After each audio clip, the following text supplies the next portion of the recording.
একদিন হজরত আসিয়া রাদিয়াল্লাহু আনহু নিজের কক্ষে বসে চুল আঁচড়াচ্ছিলেন। হঠাৎ করে তার হাত থেকে চিরুনিখানা নিচে পড়ে গেল। চিরুনিখানা উঠানোর সময় তিনি নিজের অজান্তে বলে উঠলেন, হে আল্লাহ, জানি না তুমি কবে যে এ জালিম ফেরাউনকে দুনিয়া হতে তুলে নেবে। যদি সে এ দুনিয়া হতে বিদায় হতো তবে মানুষ হাফ ছেড়ে বাঁচত। তার অত্যাচারে মানুষ যে একেবারে অস্থির ও অতিষ্ঠ হয়ে পড়েছে। এ সময় পাপিষ্ঠ ফেরাউন রুমের দিকে যাচ্ছিলেন। সুতরাং হজরত আসিয়ার কথাগুলো তার কানে গেল। সে রুমে প্রবেশ করে হজরত আসিয়ার কাছে জিজ্ঞেস করল, হে আসিয়া, আমি তোমার নিকট একটি কথা জিজ্ঞেস করতে এসেছি।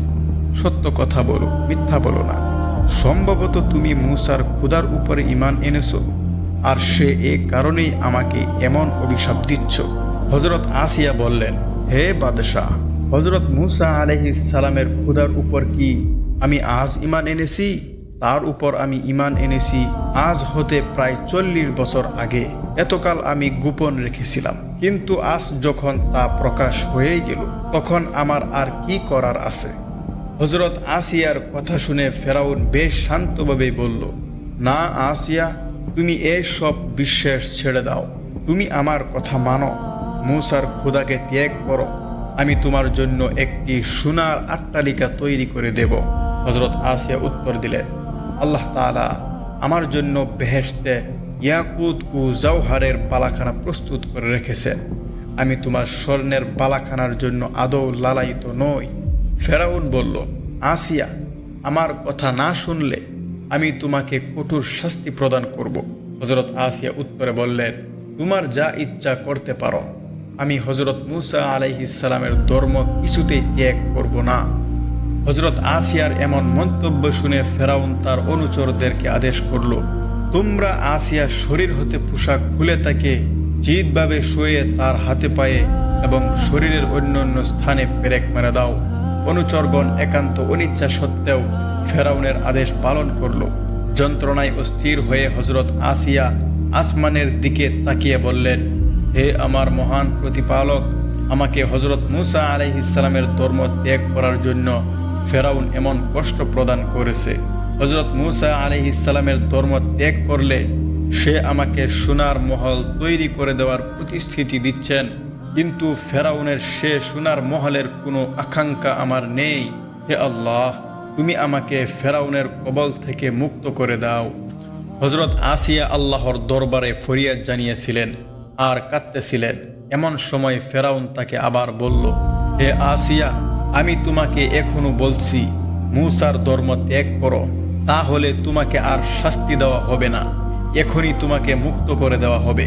কিন্তু হজরত আসিয়া বললেন, হে আল্লাহর অবাধ্য ফেরাউন, তুমি আমার স্বামী এবং সেজন্যই আমার শরীরের উপর তোমার অধিকার আছে, কিন্তু আমার মন স্বাধীন, মনের উপর তোমার কোনো অধিকার নেই। তুমি আমাকে যা ইচ্ছে তাই করতে পারো, কিন্তু আমাকে তুমি কোনোভাবেই সত্য ধর্ম ত্যাগ করাতে পারবে না। ফেরাউন আর কোনো কথা না বলে আসিয়ার নিকট হতে চলে গেল। হজরত আসিয়ার ইন্তেকালের পর ফেরাউন হজরত মূসা আলাইহিস সালামকে হত্যা করার জন্য ষড়যন্ত্রে লিপ্ত হলো এবং সহচরদের সাথে পরামর্শ করতে লাগলো।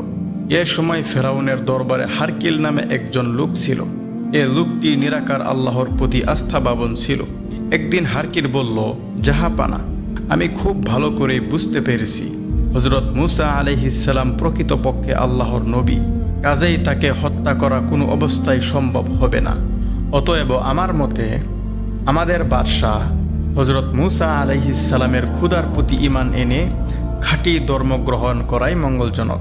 এ কথা বলে হারকিল দরবার ত্যাগ করে চলে গেল। ফেরাউন তার প্রতি বেশ ক্রোধান্বিত হলো, কিন্তু তার কিছুই করতে পারেনি। ফেরাউনের দরবারে আরও একটি ঈমানদার লোক ছিল। সে বলল, হে আমার কওমের লোকজন, আমার ভয় হচ্ছে আমাদের পূর্বে হজরত নূহের কওম আদ ও সামুদের কওমের প্রতি যেমন আল্লাহর গজব এসেছিল, ঠিক তেমনি আমাদের প্রতি গজব না এসে পড়ে। যদি তেমনি গজব এসেই পড়ে তাহলে আমাদেরকে কেউ রক্ষা করতে পারবে না। কিন্তু এসব কথার প্রতি কেউ মোটেও কর্ণপাত করল না। শেষ পর্যন্ত অবস্থা এমন পর্যায়ে পৌঁছল যে দেশের প্রতিটি কিবতী হযরত মূসা আলাইহিস সালামকে হত্যা করার সুযোগ খুঁজতে লাগলো। এ সময়ে ফেরাউনের প্রাসাদের সামনে বাঁধা বাঘগুলো সব মুক্ত হয়ে দেশের বিভিন্ন জায়গায় ছুটাছুটি করতে লাগলো এবং কিবতীদেরকে ধরে ধরে খেতে আরম্ভ করলো। কিবতীরা এ সংবাদ ফেরাউনকে জানালো, কিন্তু সে আর বাঘগুলোকে কোনোভাবেই বন্দী করতে পারল না। ফেরাউন ভাবল হযরত মূসা আলাইহিস সালামকে হত্যা করা সম্ভব হবে না।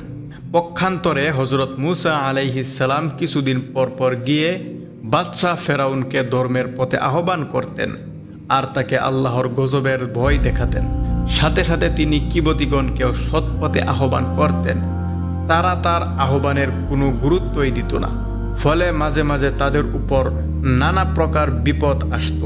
যখন তারা বিপদাপন্ন হতো তখন হযরত মূসা আলাইহিস সালামের নিকট গিয়ে বলতো, হে মূসা, যদি তুমি তোমার খোদার নিকট বলে আমাদেরকে এ বিপদ হতে উদ্ধার করে দিতে পারো, তবে আমরা তোমার খোদার সত্য ধর্মের উপর ঈমান আনব।